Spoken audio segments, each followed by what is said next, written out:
Buenos días. Buenos días. Vamos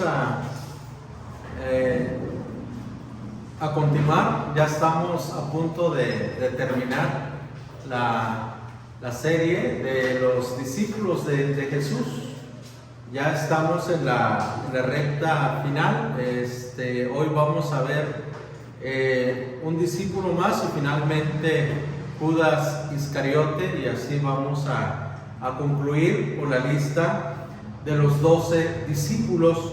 Hoy vamos a aprender a conocer sobre la vida de Simón el Celote. ¿Sí? Simón el Celote.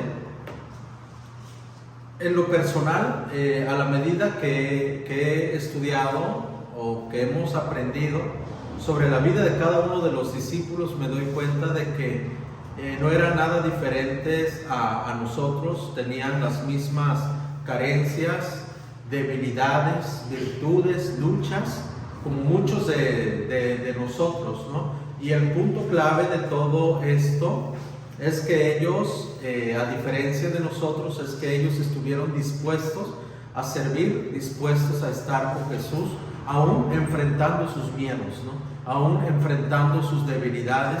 Estuvieron dispuestos a tomar el mango del arado, como dijo Jesús, ¿no? Cualquiera que pone su mano sobre el arado y mire hacia atrás no es digno de ser mi discípulo, no es digno de ser mi seguidor. Entonces, esta confianza o esta fe y esta entrega absoluta en seguir a Jesús, pues debe ser hasta la muerte, porque es lo que aprendemos en la vida de los discípulos, que ellos fueron fieles y continuaron el camino hasta la muerte, ¿no? Y hemos visto a muchos de los discípulos la forma en cómo murieron, o según las creencias, ¿no? De cómo fallecieron, cómo los mataron, ¿no? A unos a pedradas, otros fueron decapitados, otros de diferentes maneras, ¿no? Golpeados.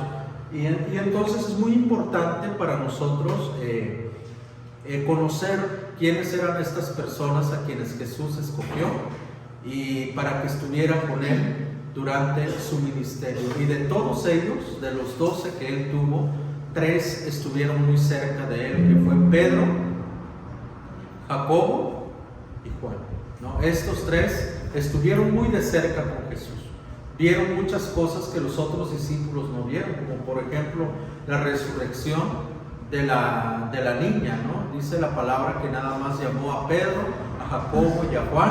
Lo mismo que en la transfiguración, no estuvieron todos, nada más estuvieron los que tenían que estar con Jesús. Hoy en esta enseñanza sobre Simón el Celote, buscamos en Lucas 6:15, por favor, y vamos a descubrir una verdad en esto. Lucas 6:15. Lucas 6:15.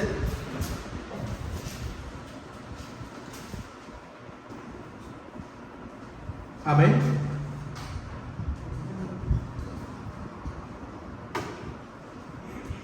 Ok, ¿lo pueden leer por favor? Lucas 6:15.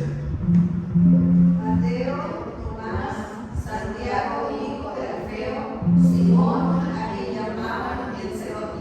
El Celote. Y Marcos 3:18. Marcos 3:18. Vamos a encontrar un detalle en estos dos versículos, ¿sale? Marcos 3:18.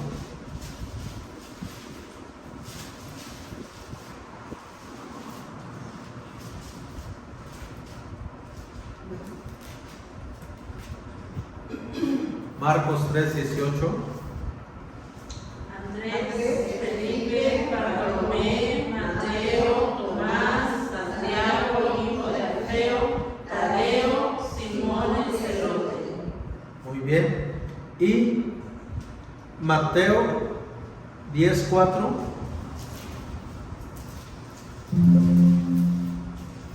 Mateo 10:4.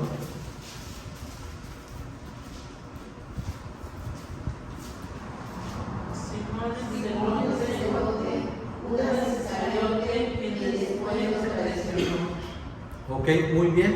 Ahí hay un detalle, la NTV con tal de no confundir a los lectores, porque trata de presentar una lectura digerible.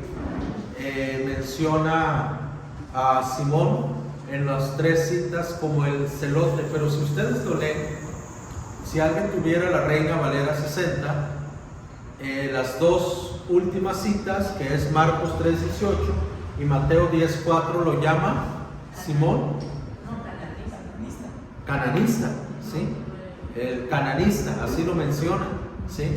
Y hay un detalle, ¿no?, del por qué se menciona de esta manera. El único que lo menciona como Simón el celote es Marcos, ¿no? Perdón, es Lucas, pero Marcos y en especial Mateo lo llaman Simón el cananista, ¿sí? No es que su nombre provenga de Caná, de Galilea, no tiene nada que ver con eso, sino viene de la raíz de celo, ¿sí? Porque al igual que el celote proviene de la etimología de celo, eran muy celosos en sus ideales, porque ni siquiera era creencia, en sus ideales, eran muy celosos, y de ahí viene el término cananista o el celote. Ambos significan lo mismo, eran demasiado celosos en sus ideales. Entonces Simón,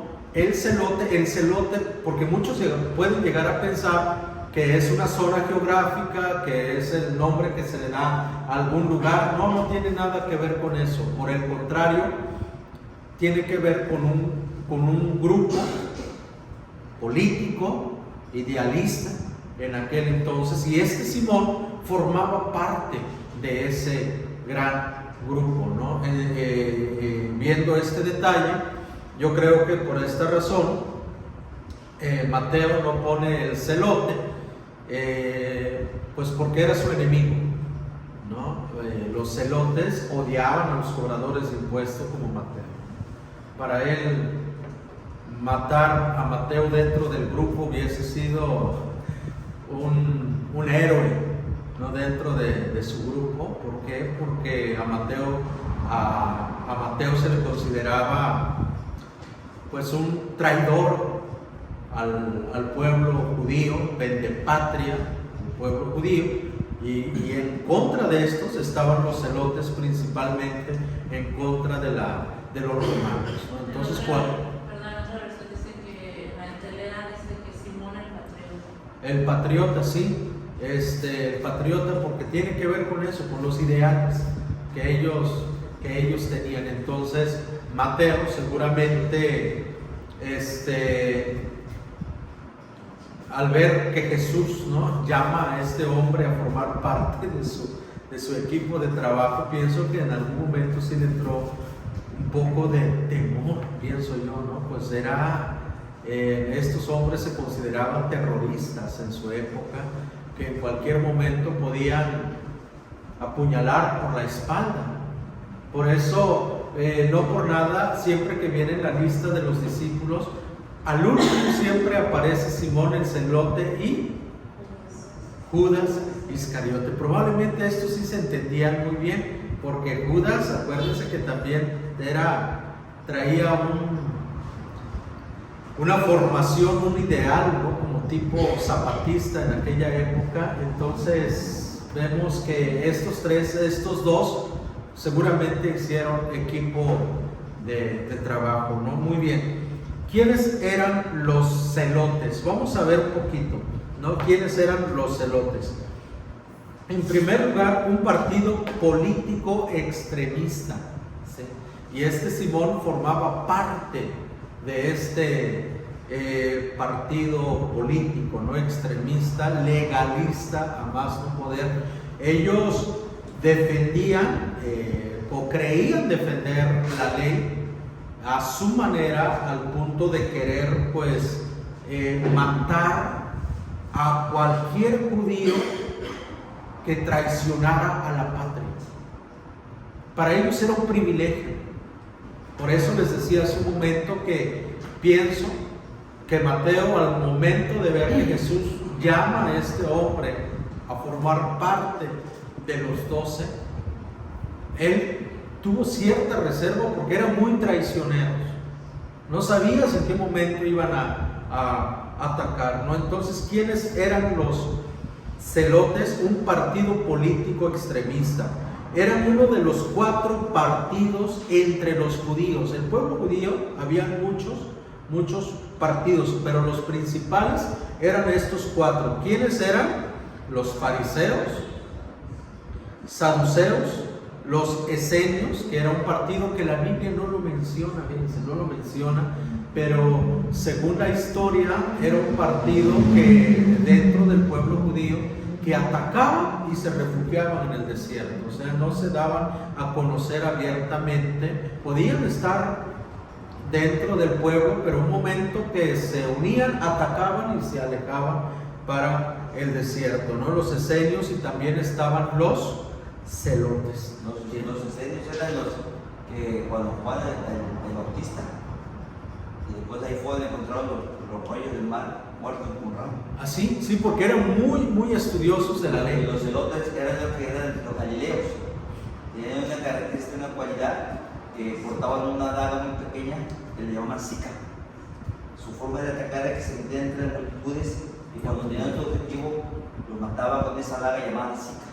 Eran muy efectivos. Sí, es lo que digo, les decía que por eso Mateo seguramente siempre estuvo, ¿no? Por muy creyente que fuera, muy discípulo de Jesús, humanamente él, me imagino que siempre estuvo su precaución, ¿no? Porque eran así, como dice nuestro hermano, lo que le estaba diciendo, eran muy traicioneros, o sea, no atacaban de frente, no anunciaban, para ellos era un privilegio, ¿no? Destruir a alguien que traicionara a la patria. Entonces, este Simón era parte de ese partido. Incluso pienso yo que algunos han de pensar que estaba de infiltrado dentro del grupo de Jesús. Algunos llegarán a pensar así. Y probablemente no sabemos también con qué intenciones entró con ese, como muchos, ¿no? Entraron con ese pensamiento político al seguir a Jesús. Y probablemente durante el camino, y más cuando fue la llegada del Pentecostés, sus corazones cambiaron radicalmente al punto de que esa persona, Simón, el temible, ¿no? El traicionero, que en sus pensamientos hervía la sangre de legalista y que para él matar a un traidor era hacerle un bien a Dios, que eso le agradaba a Dios, fue cambiando, ¿no? Entonces vemos aquí que también interpretaban la ley en forma literal, o sea, no cabía la duda por ejemplo, ¿no? Esto no viene en la ley porque lo dijo Jesús después, pero si imagínense que ellos llegaran a pensar, si tu mano te es ocasión de caer, córtala, ellos eran capaces de cortarla porque interpretaban la palabra de forma literal, ¿no? Al igual que los fariseos, ¿no? Bueno, creían que pagar tributo al César era un acto de traición. O sea, ese era su pensamiento. Si tú le pagabas tributo al César, estás traicionando. ¿Por qué un pagano que no adora a Dios va a disfrutar del esfuerzo, del trabajo, de la bendición de Dios? Eran así, esos pensamientos gobernaban en ellos. Por eso cuando a Jesús, por eso dice la palabra que tendieron una trampa a Jesús. ¿Se acuerdan de ese pasaje? Cuando le dijeron, Señor, Maestro, es lícito, es correcto, es legal pagarme el tributo al César. ¿Por qué creen que dice la palabra y le tentaron con esa pregunta? Porque ahí estaban los celotes, lo estaban tentando. Si Jesús iba a decir sí, se los echaba de enemigos. Ahora si él decía no, también estaban los romanos, estaban los cobradores de impuestos, los publicanos, y estos pues de chismoso iban a ir con él. ¿Sabes qué? Jesús está anunciando, está diciéndole a la gente que no se te debe pagar impuestos. Entonces lo metieron en una situación bastante difícil. Y Jesús le dice, muéstrenme una moneda, y le dan una moneda. Y le dice a la gente, el rostro de quién tiene la moneda, y le dicen del César. Pues denle al César lo que es de César y a Dios lo que es de Dios. Y de esa manera los avergonzó a todos. Y vemos pues por qué entonces en la época de Jesús, cuando Él predicó, las cosas no eran fáciles, hermanos. Habían muchas sectas, habían muchos pensamientos. Cuando Jesús predicó, estuvo aquí en la tierra, no lo tuvo fácil. Incluso para Él, hasta para predicar lo que hoy para la iglesia, muchas iglesias que están dadas de alta en Hacienda, muchos tienen que pagar, rendir al gobierno sus ingresos, sus gastos, las facturas, todo, ¿no? En la época de Jesús también, si se acuerdan cuando Pedro entró corriendo y Jesús le dijo que qué querían esos hombres, y él dijo, pues preguntaron si usted y yo pagamos impuestos, ¿no? Por predicar. Y Jesús le dice, toma el anzuelo, lánzalo al agua y atraparás un pez. Ábrelo y dentro del pez encontrarás 2 dracmas. Paga el tuyo y el mío, ¿no? En la época de Cristo, hermano, la situación era igual. Y por esta razón yo siempre pienso y digo que la obra de Dios, Él nos dejó a nuestro corazón participar en su obra. Él, siendo Dios, siempre pensé en eso. Si multiplicó panes, peces para dar de comer a 5,000, ¿qué le costaba meter la mano en la arena y agarrar un montón de piedras y convertirla en oro y decirle a sus discípulos, mire, no anden pidiendo a esos mezquinos que no van a cooperar con la obra, mira, aquí está para que prediquen sin problema? No lo hizo. Él mismo se sujetó a esta pobreza, a esta situación social. Él la vivió. Le dijo a uno de los que querían seguirle, las zorras tienen su cueva, los pájaros tienen su nido, pero el Hijo del Hombre no tiene ni dónde recostar la cabeza. Él se sujetó, se sometió para dar ejemplo de que la obra de Dios crece con el corazón de los que están dispuestos a orar, a ofrendar, a ir a predicar el Evangelio. Y vemos en la palabra que había unas mujeres que apoyaban la obra o el ministerio de Jesús, ¿no? Ok, entonces, ¿qué podemos aprender de él? Hermano Simón y Celote, quisiera decirle, mira, aquí viene una cita que pueda decir algo que él haya dicho. No dijo nada, ¿sí? Nadie, ni Mateo, ni Marcos, ni Lucas, ni Juan, ninguno de ellos registra algún comentario, alguna opinión, alguna exhortación de Jesús hacia él, nada. Podemos deducir que ahí estaban el montón, ahí estaban los 12, porque la Biblia dice que se fue con los 12, entonces ahí iba. Pero no sé si nunca dijo nada, su palabra nunca fue relevante, nunca le dieron espacio que hablara, o a lo mejor siempre estaba aisladito, ¿no? O se alejaban de él por lo que representaba en el grupo. No sabemos. La Biblia no registra nada en cuanto a su participación, pero sí a través, aunque él no haya abierto su boca y no haya ningún registro de su palabra, sí podemos aprender algo de él con respecto a la forma en cómo Dios ve al hombre y la forma en cómo Dios obra. Eso sí lo podemos ver. Y para Jesús, para Dios, dejarnos las escrituras así y conocer un Simón a quien no conocemos, nos dice mucho de lo que hay, no en el corazón de Simón, sino lo que hay en el corazón de Dios hacia el hombre. No de él hacia Dios, sino de Dios hacia el hombre.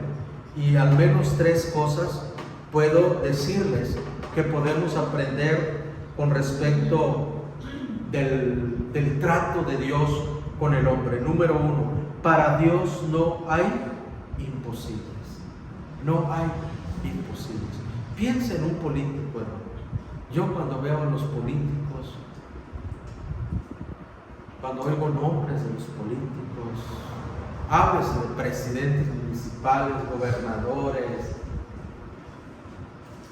Mi fe es muy poca, de veras, mi fe es muy poca. Digo, ¿qué se va a convertir ese hombre? Sí, todo lo que ha hecho, el poder los tiene cegado, ¿qué se va? Y mi fe es poca. Pero cuando vengo a las Escrituras y veo personas como Mateo, como Zaqueo, cuando leo y la Biblia dice, y muchos de los sacerdotes, de los escribas, se convirtieron al Evangelio. Cuando leo Hechos y dice, y todos los que practicaban la hechicería, la magia, trajeron sus libros y los quemaron. Digo, que mi fe es poca, porque no puedo creer, no tengo esa fe tan grande. O no sé ustedes, a lo mejor ustedes dicen sí se puede convertir. No sé ustedes, piensen en alguien que tú crees que es imposible que esa persona se va a podrir en el infierno así por como es. Y dices, esa persona nunca va a cambiar. Y no sé si también por nuestra poca fe, esas personas no cambian. A lo mejor necesito tener más fe. Ayer tuve una plática con una persona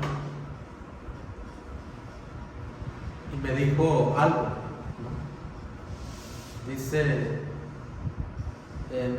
hermano, tenemos que aprender a orar como hijos, no como limosneros. Hay cuestiones donde tenemos que orar a Dios como hijos, no como limosnero. ¿Qué hace un limosnero? Pues me regalan, ¿no? Tiene algo para mí, así, lo que tú quieras, ¿no? Y en la oración del Padre Nuestro, Jesús dice, el pan nuestro de cada día, danos, que como hijo, por derecho, nos corresponde. Y muchas veces nosotros no oramos como hijos, o no nos sentimos como hijos de Dios para pedirle, para decirle al Señor, dame lo que por derecho como hijo tu palabra dice que me corresponde. Y viéndolo así también como aquella mujer que iba con el rey, que todos los días, ¿qué iba a pedir? Que le hiciera ¿qué? Justicia. ¿Por qué? Y la justicia, ¿para qué la quería? Porque ella quería sus derechos, quería que se defendieran sus derechos.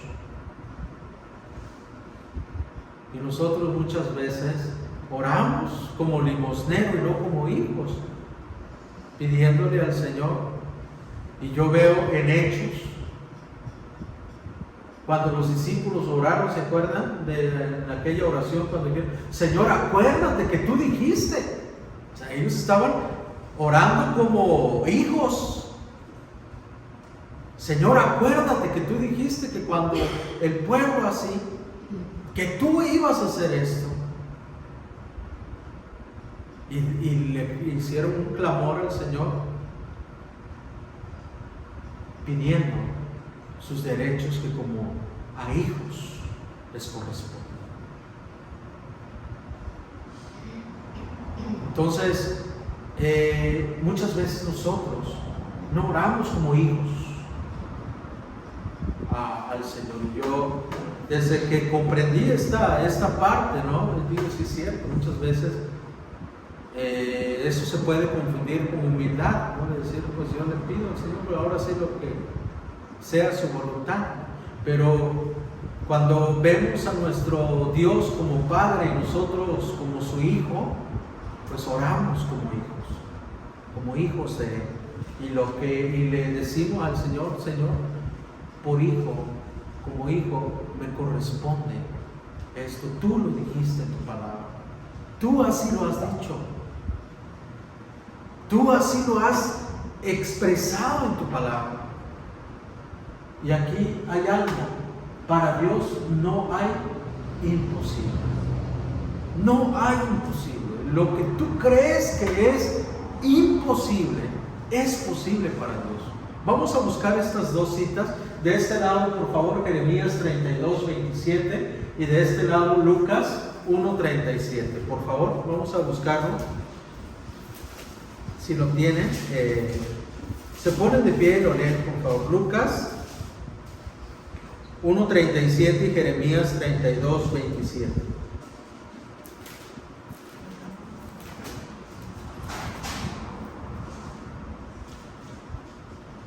Jeremías 32:27. Por lo tanto, esto dice el Señor: entregaré esta ciudad a los babilonios y a Nabucodonosor, rey de Babilonia, y él la conquistará.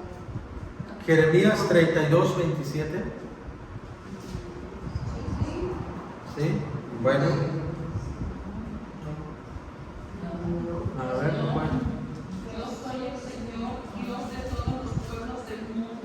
Hay algo demasiado difícil para mí.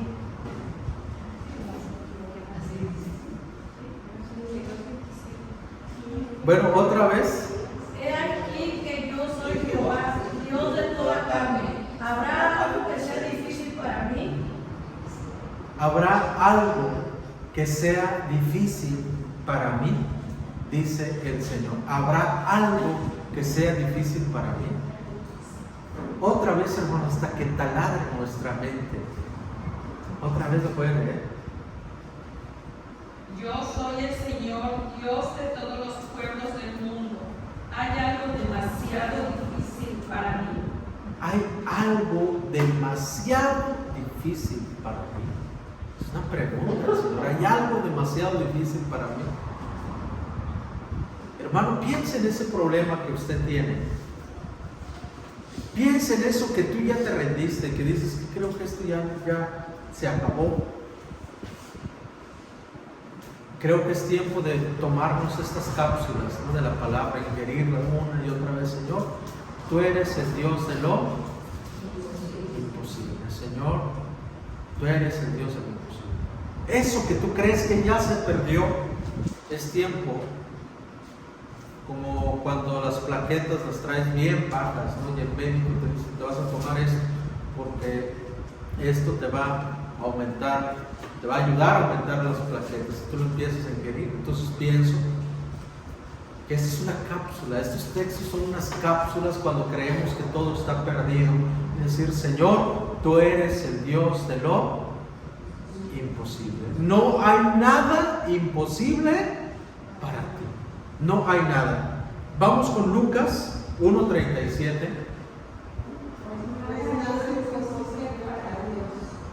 ¿Pues qué? Pues nada. Y nada es nada. Nada es imposible para Dios. Si Él retrocedió el reloj, el sol, lo detuvo, resucitó a personas, cuando la frase de nosotros no es, ¿verdad? Todo tiene solución menos la muerte. Pues para Jesús eso no aplica. Él dice: aún la muerte para mí hay solución, ¿no? Aún para Él hay solución en medio de todo eso. Hermanos, son textos que yo les invito, que hay que traerlos aquí. Nada hay imposible para Dios. Nada hay imposible para el Señor. Hasta que nos empapemos de este texto y que sea una realidad en nuestra vida. Para Dios no hay nada imposible. ¿Cómo aplico esto? Pues para mí, una persona como Simón el celote, para mí era muy, yo no lo llamaría para mí a un equipo de trabajo. Pero para Dios no hay nada imposible. La gente veía algo en su corazón, pero Jesús veía otra cosa. Veía algo en Él. Una segunda cosa que aprendemos de Él es que la transfiguración la transformación y la restauración es real. Es real. Porque este hombre cambió.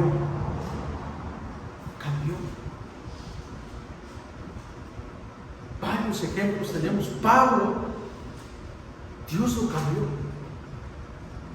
Zaqueo, Dios lo cambió. A Mateo, Dios lo cambió. A Simón, Dios lo cambió. Que para nosotros serían personas muy, muy difíciles de cambiar. Ahí es donde la fe y la realidad chocan.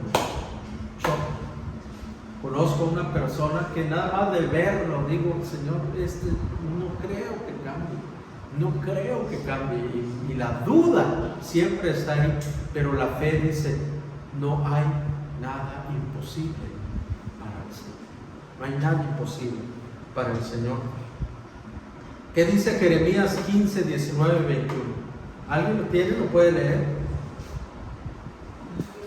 Por tanto, así dijo Jehová: si te convirtieres, yo te restauraré y delante de mí estarás. Y si entresacares lo precioso de lo vil, serás como mi boca. Conviértanse ellos a ti y tú no te conviertas a ellos. Y te pondré en este pueblo con muro fortificado de bronce y pelearán contra ti, pero no te vencerán, porque yo estoy contigo para guardarte y para defenderte, dice Jehová.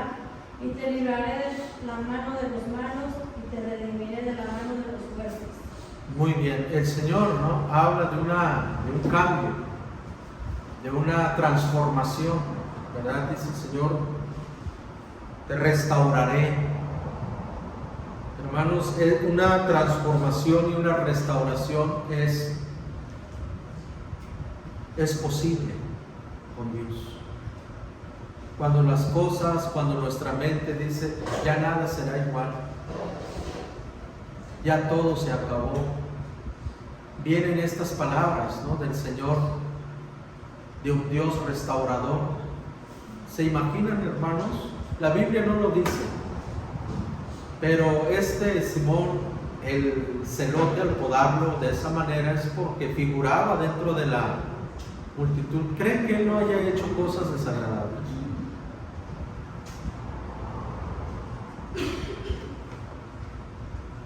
Cosas que lo estuvieran mortificando ahí. Sin embargo, al venir a Jesús fue transformado y fue restaurado. Y él conocía la ley. Él conocía la palabra, pero necesitaba ser restaurado y transformado. Y eso sucedió con Jesús. Y finalmente, ¿qué podemos aprender del trato de Dios con la humanidad? Que el pasado de una persona no es impedimento para ser un instrumento de Dios. Tu pasado no es un impedimento para que Dios te use. Hay personas que viven en su pasado y ese pasado los tiene bien atados y creen que porque vivieron una vida o hicieron cosas que moralmente o socialmente es vergonzoso, es doloroso, Dios no los puede usar. Pero cuando vemos la vida de Simón, al grupo en el cual pertenecía, muchos diríamos humanamente, no te juntes, esa persona es un político, ni le creas, no se convierten esas personas. Es lo que muchos decimos, ¿no? Cuando vemos a alguien, bueno, está bien que sea cristiano, pero que predique yo no creo, ¿no? Y le empezamos a poner etiquetas a las personas por cómo fueron en su pasado.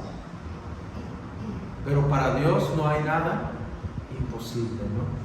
Y nuestro pasado no es impedimento para ser un instrumento de Dios. Acuérdense del apóstol Pablo, quién fue él, lo que hizo, y cómo Dios lo usó. Escribió 13 cartas del Nuevo Testamento y fue un hombre extraordinario que Dios ocupó como un instrumento útil. Muchos pudieron refugiarse en su pasado, criticarlo, y su pasado pudo haber sido un impedimento para la predicación del Evangelio, pero no lo fue. Fue usado por Dios aún todas esas cosas del pasado. Dios lo usó de alguna manera para que la palabra se extendiera. ¿Cómo murió Simón el Celote? Según fuentes, dicen que predicó en las Islas Británicas, que después del Pentecostés se sabe muy poco de él, pero algunos registros dicen que predicó ahí. Él continuó predicando y que murió por predicar el Evangelio. Finalmente cumplió con la tarea que Jesús les encomendó: id y hacer discípulos todas las naciones. Hermanos, cada uno de nosotros tenemos una historia. Cada uno de nosotros fuimos llamados de formas y maneras diferentes. Pero Dios tiene un propósito para nuestra vida. Y al igual que los discípulos, ojalá podamos terminar la carrera hasta la muerte. Vamos a orar. Los invito a que se pongan de pie. Señor Dios y Padre Celestial, en este momento, Señor, te agradecemos por la bendición que nos das de aprender a través de uno de tus discípulos más. No se menciona nada de él, pero sin duda fue un instrumento elegido por ti para formar parte de tu equipo de trabajo. Y sabemos que él goza en las mansiones celestiales porque acabó con la carrera que le fue asignada. Padre, muchos de nosotros traemos pasados o estamos en algún presente doloroso y no sabemos, Padre, también qué nos acontecerá el día de mañana, pero lo que sí sabemos, Padre, es que fiel eres tú para cumplir tus propósitos en nosotros. En Cristo Jesús, amén y amén.